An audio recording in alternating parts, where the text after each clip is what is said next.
दिनांक 24/5/2020 को राजेंद्र स्मारक इंटर कॉलेज सेठ वाल रानी की सराय आजमगढ़ के प्रबंधक समिति के चुनाव के लिए कार्यक्रम कुछ लोगों द्वारा तय किया गया था। चुनाव की सूचना होते ही कमेटी के सदस्यों में तनाव पैदा हो गया, क्योंकि दिनांक 24/2/2017 को विद्यालय कमेटी में बिना अध्यक्ष की अनुमति के 12 लोगों को अवैध रूप से सदस्य बना दिया गया। 22 फर्जी सदस्यों को गलत मानते हुए सहायक निवेदन सोसाइटी आजमगढ़, जिला विद्यालय निरीक्षक आजमगढ़, संयुक्त शिक्षा निदेशक आजमगढ़, एसडीएम, सदर जिलाधिकारी आजमगढ़, आजमगढ़ कमिश्नर और अधिकारियों को शिकायत पत्र दिया गया। आज प्रस्तावित चुनाव का बहिष्कार किया गया। चुनाव अधिकारी श्री नागेंद्र प्रताप सिंह ने सदस्यों को ग्राम गुमराह करके गुमराह होने के आश्वासन करवा लिया कि आज चुनाव नहीं हो रहा है, बल्कि विद्यालय की आवश्यक बैठक हो रही है, इसलिए चुनाव अवैध है। इस चुनाव में रविशंकर मिश्रा को अवैध तरीके से प्रबंधक चुन लिया गया। विद्यालय प्रबंधक कमेटी के सदस्य इस चुनाव से सहमत नहीं हैं। रजिस्टर प्रशासन ने किया गया है कि चुनाव का समर्थन नहीं है। कमेटी के लोग इस चुनाव के खिलाफ कार्रवाई करेंगे। यह सूचना कमेटी के सदस्य महेंद्र प्रसाद यादव, राम उदय सिंह एवं 8 सदस्यों की तरफ से दी जा रही है। रानी की सराय के में उपस्थित हूँ। इसमें कुछ सदस्यों द्वारा चुनाव का एक बहिष्कार किया गया है। आयोग के बारे में जानती क्या बहिष्कार करने का सच है? सर आपका परिचय? मैं महेंद्र प्रसाद यादव बोल रहा हूँ, ग्राम चकचटवल से, और राजेंद्र स्मारक इंटर कॉलेज में मैं प्रबंधक समिति का सदस्य हूँ। और चुनाव के लिए मुझे बुलाया गया था, लेकिन यहाँ चुनाव ना करा के यहाँ पहले बोले कि यहाँ बहिष्कार कर दीजिए, हमको कुछ पता नहीं था और उन्होंने कार्रवाई के लिए बहिष्कार करवा ली। बाद में पता चला कि हम जो है जबरदस्ती करवा दिए, मालूम नहीं कहाँ करवाए। मैं इसका विरोध करने आया था। सर विरोध करने का कारण क्या है? जी, कुछ लोगों का उसमें फर्जी नाम डाल दिया गया समिति में, इस कारण हम लोग इसका विरोध कर रहे हैं। 21 लोगों का फर्जी तरीके से प्रबंधक समिति में नाम दर्ज कर लिया गया और उसी को लेकर के विरोध है उन लोगों का कि ये लोग फर्जी कहाँ से आए। और लोग बहिष्कार करने के लिए गए थे, तो हम भी गए। वहाँ देखिए काफ़ी भीड़ जमा थी, शासन प्रशासन लगा हुआ था। सर कहाँ भीड़ जमा हुई थी? एक केसरी नंदन स्कूल।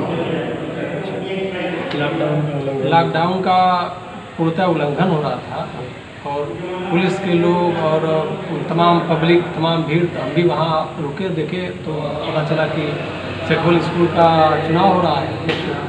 तो कुछ लोगों से पूछने पता चला कि यहाँ 22 लोग जो फर्जी तरीके से बना लिए गए और पुराने लोग जो है निकाल दिए।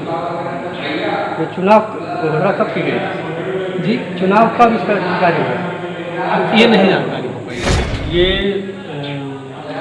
राजेंद्र स्मारक सेठवल इंटर कॉलेज की जो प्रबंध समिति थी, उसके प्रबंधक जी जितेंद्र मिश्रा जी का भी जल्दी निधन हो गया, तो जिसकी वजह से उसमें कुछ नए सदस्यों को रखा गया और कुछ पुराने सदस्यों को नियमों की अनदेखी करते हुए पूर्व सदस्यों को बिना सूचना के निष्कासित कर दिया गया।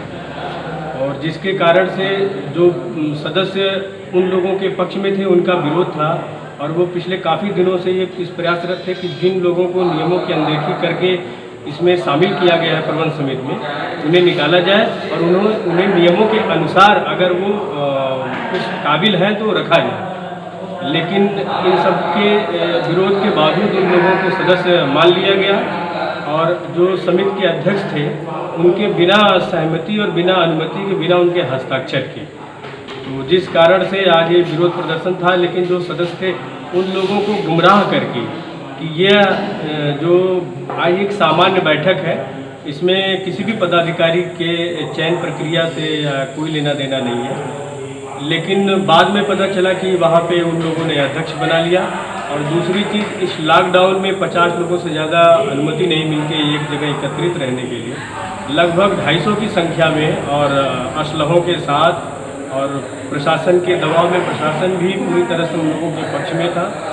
एक विशेष वर्ग की अनदेखी करते हुए ये चुनाव पूरी तरीके से निराधार है। और जो भी इसमें बने हैं, अध्यक्ष बनाए गए हैं, जो पदाधिकारी बनाए गए हैं, वो वैध नहीं है।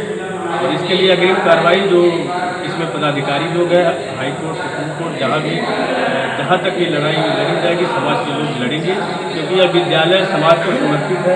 यहाँ के आसपास के लोग पिछले करीब 40-50 सालों से वहाँ शिक्षा ग्रहण कर रहे हैं और ये समाज कभी बर्दाश्त नहीं करेगा कि इस तरह के लोग विद्यालय की प्रबंध समिति में हावी हो जाए, जो विद्यालय के हित में कभी न रहे हैं और न आगे रहें, जो अपने सिर्फ निजी हितों के लिए विद्यालय प्रबंध समिति में शामिल हुए हैं और सिर्फ विद्यालय को लूटना और खसूटना उनकी मंशा है।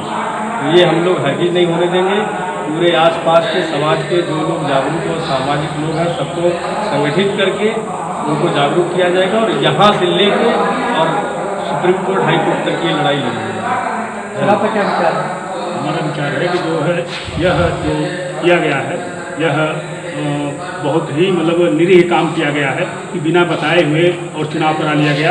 इसके पहले जो है सबको मीटिंग करना चाहिए था और ये मीटिंग का गुमराह करके इन्होंने जो है साइन करवा के और ये चुनाव करा लिए, जो कि हमारे सदस्य लोग जानते हैं कि मतलब यह जो है ये हम लोग को गुमराह किया गया है और ऐसा नहीं होना चाहिए। इसके लिए हम लोग आगे तक लड़ाई लड़ेंगे।